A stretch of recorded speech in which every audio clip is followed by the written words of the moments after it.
18 வயதான இளம்பெண் காணாமல் போன நிலையில் எந்த நடவடிக்கையும் போலீசார் எடுக்காததால் ஆத்திரத்தில் ஆர்கே நகர் காவல் நிலையம் முன்பு உறவினர்கள் சாலை மறியலில் ஈடுபட்டுள்ளனர்.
நைட்டெல்லாம் எங்களுக்கு யாரும் ஆம்பளை துணை கிடையாது, ஆம்பளையே துணை கிடையாது.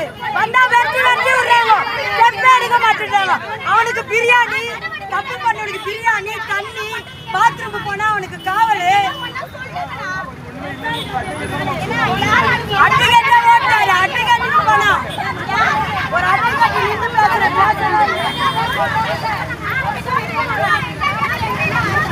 10,000 ரூபாய் செலவு நைட்டாங்க. அந்த பொண்ணை பாம்பேல நிக்க வச்சுக்கிட்டு அதுதான் வேணும். செய்திகளை உள்ளது உள்ளபடி தெரிந்து கொள்ள ரெஃப்ளெக்ட் நியூஸை சப்ஸ்கிரைப் பண்ணுங்க.